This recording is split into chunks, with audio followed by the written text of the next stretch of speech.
stuff. It's good to just relax. Yeah, oh, so close.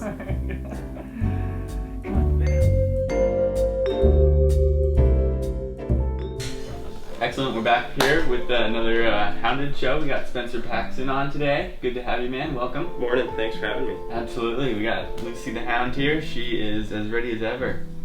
So yeah, we'll ask you some questions, just get to know you a little bit, drink a couple beers, and play some Neglin. So yeah, let's start it off with a round of Neglin. I'll let you go first. Hope my aim's good. Yeah.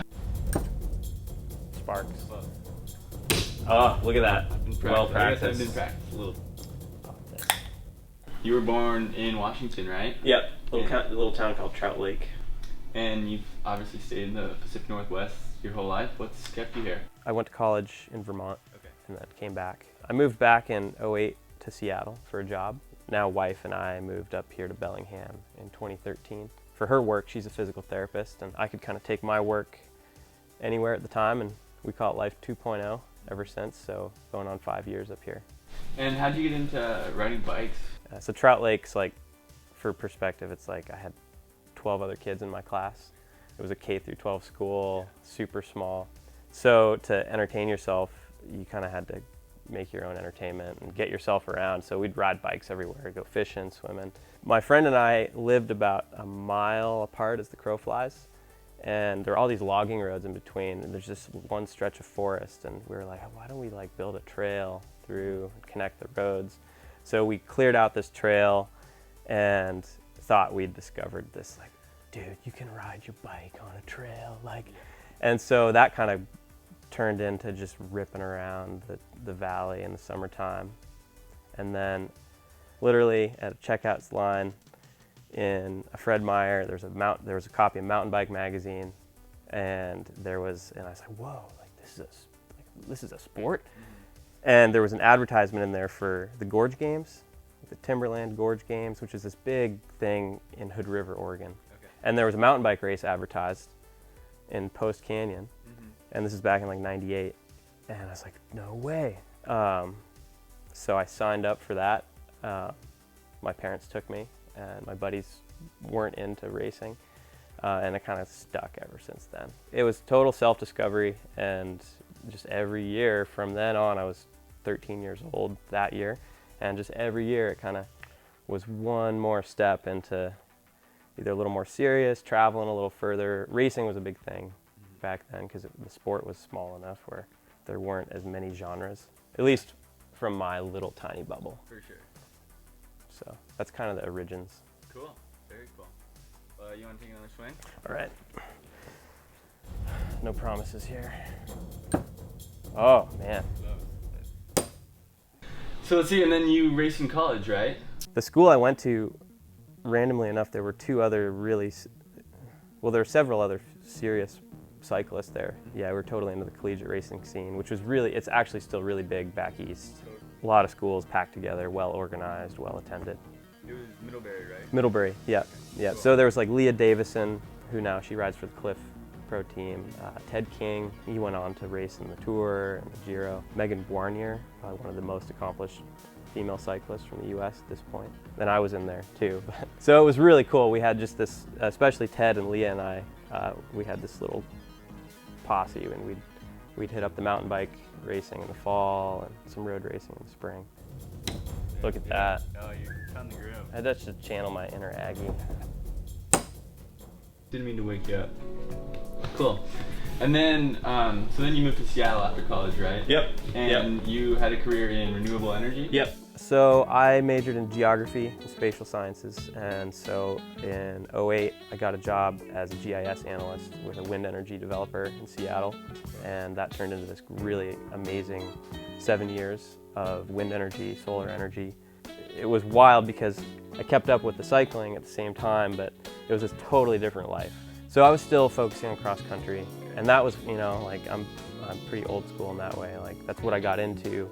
At that time, I was really focused on what was then called the Olympic format cross country. So that's like the short, fast laps for about an hour and a half, as hard as you can go up and down in the spandex super suit.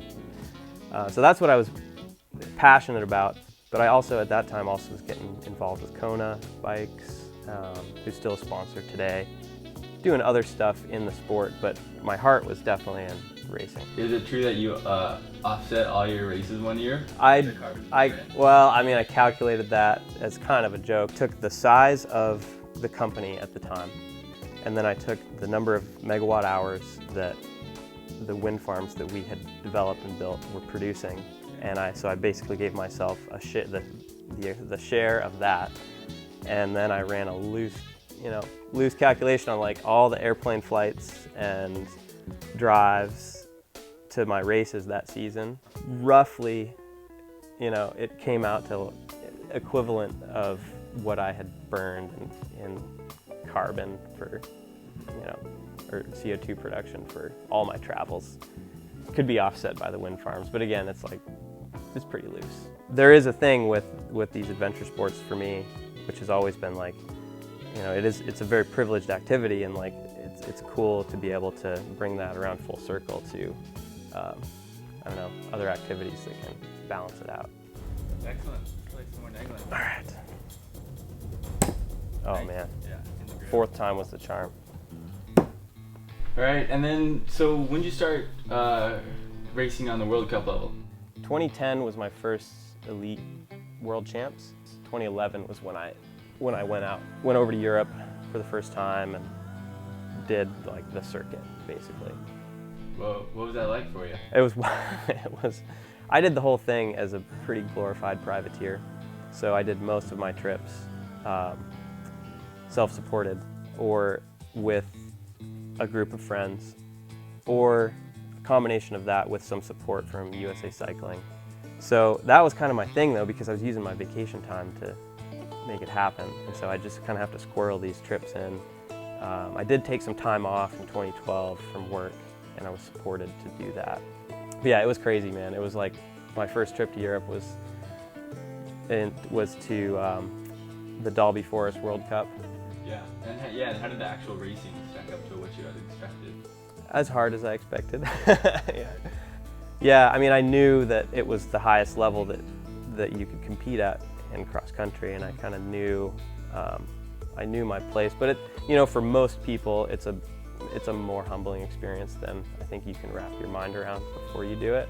And it was tough. I mean, my first trip to Europe, actually, I got lapped and finished maybe like 900th place in that first World Cup. And then the next weekend was a trip to Germany. And I literally got punched in the face and then wrapped my chain and ripped my derailleur off all in the first 5 minutes of that race, and it was done. And I went home, and that was like, it was terrible. Yeah. So that was my European debut. It was like the least illustrious thing you've ever heard of.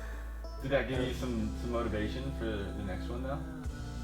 Yeah, I mean, I was pretty dogged, and it's either a sign of insanity that you keep doing the same thing and expect different results. I was just learning. I was learning how to train and become stronger with the schedule that I had at home. I was having more success relatively domestically, so it still kind of like supported this push to see what I could do at the international level. So yeah, it was still motivating.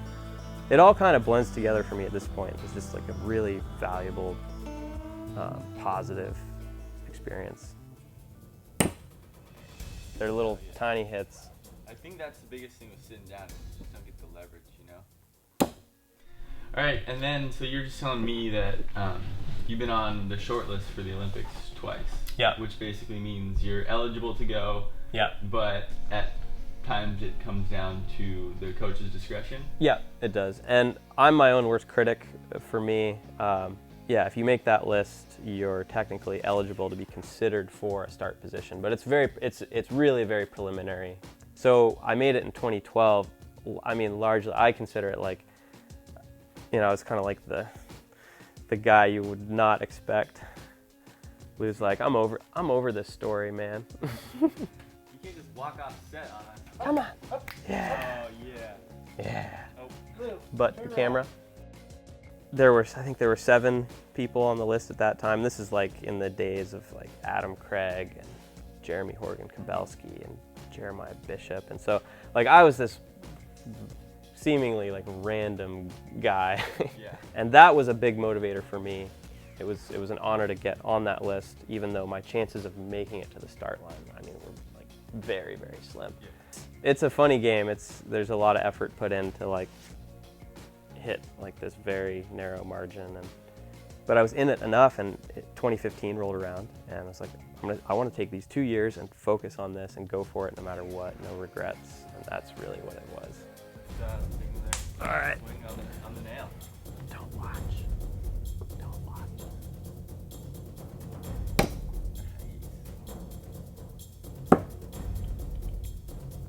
Tides have turned. Yeah, seriously. What do you enjoy most about competing? Oh man, that's a good question.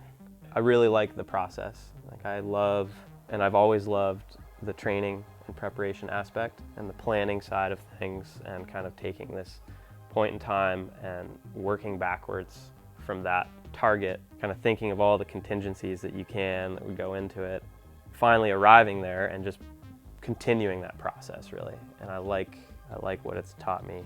But I also love the atmosphere at any scale, whether it's like the local scene or the national scene or the international scene. It's just this big, crazy family, traveling circus that goes around to all these different spots in the world. Or so the community is that's probably the biggest thing, and then my personal enjoyments come out of that. Cool. All right, yeah, let's keep the game going. All right, Lou, what do you think? She's not watching. What's the toughest thing you've ever done on a bike? Toughest thing? Mm-hmm. The biggest day I've ever done on a bike was here in Bellingham. Okay, and was that last year's solstice? That was the solstice. Yeah, that was the solstice challenge that I did last year. All right, yeah. Can you tell us a little bit about what you did and why you wanted to do that? Like a little idea gets in my head, and then the ride becomes like this weird physical expression of that idea. Mm-hmm. This was an idea about how much vert I could up and down that I could do self-powered in a certain amount of time, from sun up to sundown on solstice. There's this popular thing, especially in road biking, called Everesting, that you ride up and down all day until you climb the equivalent of the height of Mount Everest. Okay. I want to do it on a mountain bike. So I was like, what about the opposite of a high peak? Like, what's the deepest point on the earth? Mm-hmm. So it's the opposite of Everesting. And so I was like, oh, it's the Marianas Trench. And cool. How deep is that? That's like 30. So it's like 36,000 some odd feet. Putting food together, called Paris. And he's like, I want to come out and shoot it. Like, you're crazy, man. So it's totally last minute. Yeah, so the idea kind of came out of this random numbers game. Mm-hmm. But then it really kind of turned into this big vision quest, really. Mm-hmm. I mean, I was getting ready to be a dad and wrapping my head around really kind of moving on from this phase of cycling and the way I've engaged with it all these years, like all this stuff we've been talking about. Mm-hmm. So it was kind of like a big reflection. Mm-hmm. And it worked out to be like 17 and a half hours. It was like 17 and a half hours, 32,800 feet, 106 miles, one set of brake pads, one flat on the climb, no crashes. And then the next few days I was right off, floored, yeah, but happy. Awesome. And I read you claimed a pork burrito was your worst mistake of the day. Yeah, because I ate the whole thing in one go. That was a low point, just because I rammed too much down the hatch one time. That thing was like rattling around in my stomach going downhill, because the trail I rode on was not It's steep. easy. Yeah, for to sure. go down. My dream is now to be the crusty old dude on outdated, clapped out equipment, keeping the young kids honest. That is a good My goal. equipment's still too nice at this point, thank you Kona bicycles, but like there'll be a time when I'm on like the 10-year-old stuff. Yeah. For sure. Oh, that'll be awesome still though. Yeah. Everybody needs one of those guys to keep them humble, you know? Yeah, Absolutely.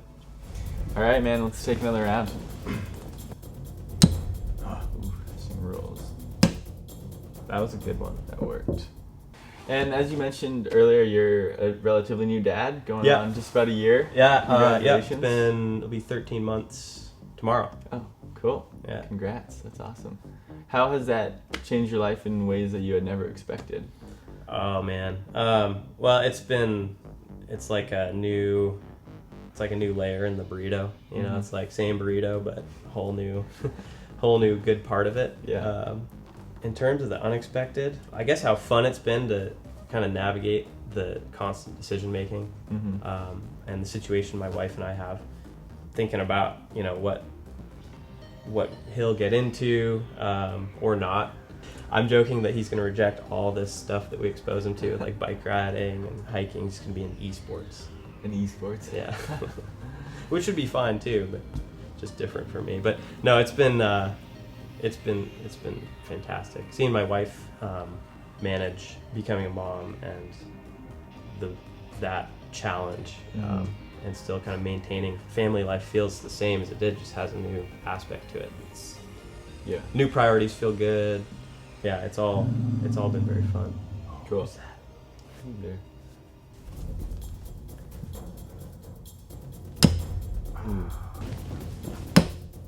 Oh, I thought that went all the way in. I wish. And so you've been competing a little bit less this year, as you were saying. Kind of moving on to something new, or just finding something else? Just evolution. And a lot of that's having a family now. And totally different, renewed priorities. And the whole game of like having those parallel paths of a career that on paper looked it was completely different from cycling.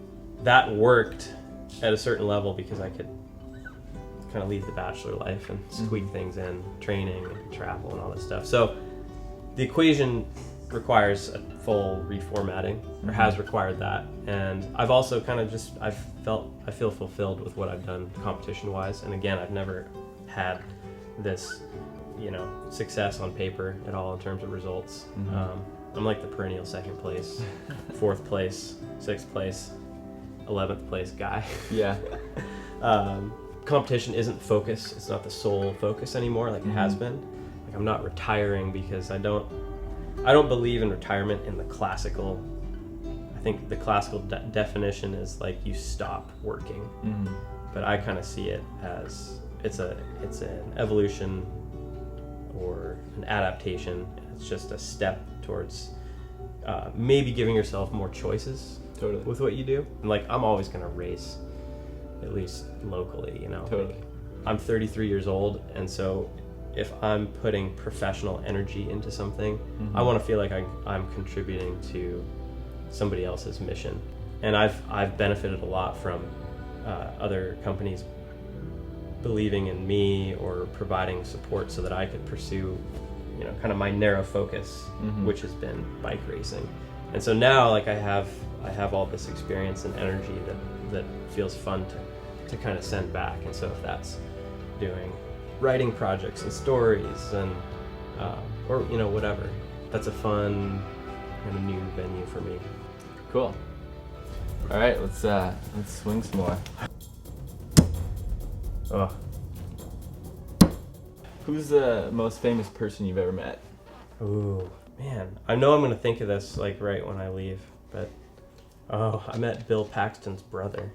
My mom and I, 2 years in a row, went to when Nationals were in Mammoth. 1 year, the first year we're there, we get a knock on the door of the hotel, and it's what looks like Bill Paxton. And he's like, dude, I saw your van from Hood River. Man, I've ridden there before. The place is super cool. Like, you guys have any weed?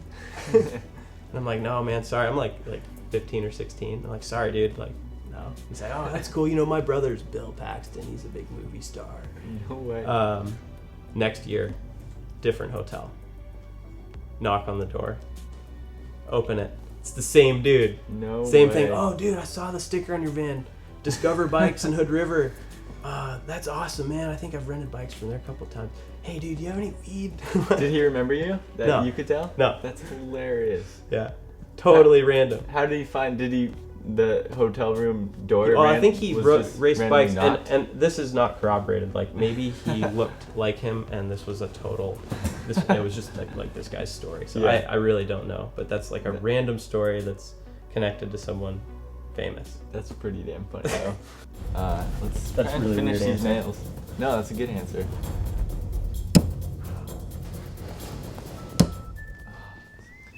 All right, how about what's your favorite or go-to trail snack? I love a good old PBJ. Mm-hmm. Like preferred when it's kind of smushed up. Yeah, in your- like in the your kind of backpack? beat up like jam coming through. I'm obsessed with peanut butter. Okay. I have other friends who have a problem. Do you just eat spoonfuls every once in a while?